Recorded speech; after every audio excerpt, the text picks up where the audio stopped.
off. There were protests in Charlotte and Raleigh as well as other cities across the U.S. Homeland Security reporting 215 arrests in Charlotte since that Operation Charlotte's Web began Monday. So Border Czar Tom Homan yesterday talked about the impact of anti-ICE protests. Listen. What have they achieved? I'll tell you what they achieved. Every time they do this, they achieve more officers are sent to do these operations, more arrests are made, and we flood the zone with more officers. The results of all this foolishness, more arrests, more safety on the street, more ICE officers, they're not going to stop us from doing this.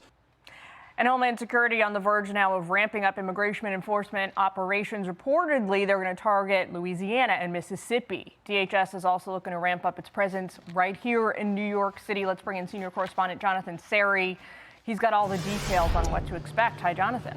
Yeah, good morning to you, Jillian and Griff. So far, federal immigration enforcement agents have arrested at least 215 people. Those numbers expected to continue to increase as Operation Charlotte's Web continues. The operation has been meeting with angry protests, and while most of the demonstrations have remained peaceful, 2 people were arrested for allegedly using their vehicles to ram law enforcement. The Department of Homeland Security reports this is part of a disturbing trend. So far this year, there have been nearly 100 vehicular attacks against ICE agents or Customs and Border Protection officials nationwide. That's more than double the number of such attacks during the same period last year. But many protesters insist it is the heavily armed masked agents who are stoking fear, and that some U.S. citizens are getting caught up in the immigration crackdown. When we got here, he was on the ground, and they had their rifles pointed at him, and he was just screaming for help. And he's a citizen, and he's just trying to volunteer for our communities and for our friends. Federal agents also descended on the Raleigh area. Cell phone video shows Customs and Border Protection officers arresting several people at a construction site in the nearby town of Cary. Federal authorities have given no indication how much longer operations will continue in North Carolina, but according to the Associated Press, citing internal documents and people familiar with the plans, the Department of Homeland Security is preparing to deploy around 250 federal agents to Louisiana and Mississippi for what they're calling Operation Swamp Sweep. According to the report, the operation is targeting the arrest of nearly 5,000 people in both states. Griff and Jillian, back to you. All right, Jonathan Serrie for us. Thank you. Griff? Well, for more on this, former ICE Director Jonathan Fahey joining us now. Jonathan, so what do you make of this latest expansion to Charlotte, this Operation Charlotte's Web? And the fact that, you have the Border Patrol Commander-at-Large, Greg Bovino, posting some of the results just yesterday showing that in Charlotte, a MS-13 gang member was taken off the streets, one who had re-entered the country 5 times. This has been so successful in such a short period of time. And, you piggyback this, Chicago got a lot of attention and there was a lot of, turmoil there caused by the Democrat protesters and politicians. But you look at the results, which is Chicago, their crime went down dramatically in just a short period of time. So these are very successful operations. They're getting the most serious criminals off the streets, which makes the community safer, everyone else safer. It also has tremendous deterrent to people that might be considering coming here illegally, because now they know it's not the Biden administration anymore, which gave them de facto amnesty.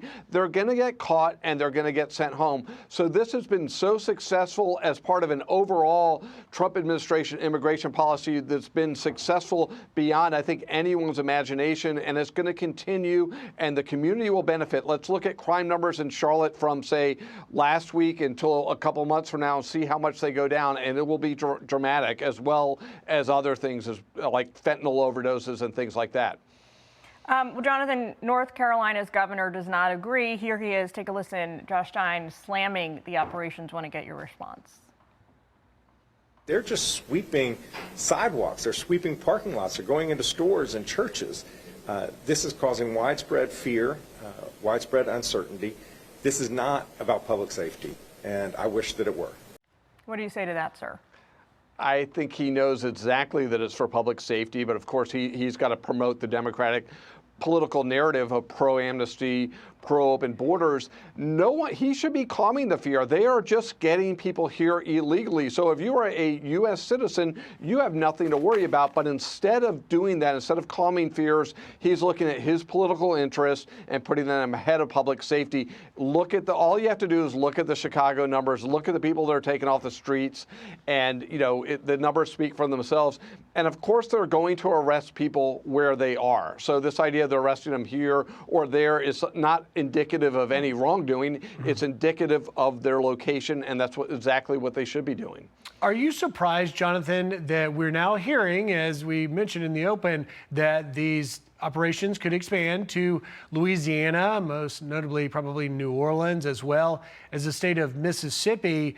And from your perspective, as the former ICE director, many of the cities and areas that this administration is going are in sanctuary jurisdictions that the last administration under President Biden simply chose to ignore. Yeah, you're exactly right. We have so many criminals that were let out back onto the streets of American cities because of sanctuary policies, which no one could really defend in any serious way. And it is so important to get the criminals off the streets. And what's also important is you look at like Louisiana, Mississippi, you'll have more support from the local officials, so they will even get more benefit. But it's really shameful that a lot of these politicians, and I have to go back to Chicago's governor, he should be thanking Donald Trump. He should say, hey, we're wrong. This made us better off. We're all safer, and give him a big bear hug. But instead, he is just putting his political interest ahead of the safety of his actual constituents, which are American citizens, not illegal aliens. But I think the success will continue, and we will see it in the numbers and all the lives that we don't know who they are, but they are lives being saved every single day because of this. I want to ask you about this also. Going down in North Carolina, but around the country, this broader surge in ramming incidents, vehicular ramming incidents, targeting ICE officials as they are going about carrying out these raids, sometimes when they're not even in the process yet. Take a look at this. Attacks against federal agents is up 1,300% against ICE agents, and then against CBP, you can see they're 58%. This is just since January, when President Trump came into power. What do you say about this horrendous trend, and what can be done on the Fed side to nip it in the bud? It's shockingly bad, and my fear is something really, really bad can happen, because anyone knows if you're able to run you could run a bunch of people over very quickly in a car. So it's a shockingly bad trend. You put that on top of 8,000% increase on threats, 1,000 increase on assaults. But what can be done? These people need to be locked up, and once they start getting some stiff sentences, then I think there'll be some deterrence there. But it's really time for some of these Democratic politicians to put politics aside and start supporting our law enforcement, because as you all know, all they're doing is enforcing the law that they're required to enforce, just like President Trump is doing what he's required to do. So it's really shameful that a lot of politicians are tacitly endorsing violence. They're calling them Nazis. They're calling them these horrific names, which, if you're calling somebody a name like a Nazi, you're essentially saying it's okay to defy them, to hurt them, and that really needs to stop. But I think we need significant sentences once these people are prosecuted. I think that will go a long way, but hopefully some of the Democratic politicians will come to their senses and start supporting public safety and law enforcement again. Yeah, the rhetoric has gotten to an unprecedented level. Former acting ICE Director Jonathan Fahey, thank you for your insight as always. Thanks, Jonathan. Thank you. I'm Steve Ducey. I'm Brian Kilmeade. And I'm Ainsley Earhart. And click here to subscribe to the Fox News YouTube page to catch our hottest interviews and most compelling analysis.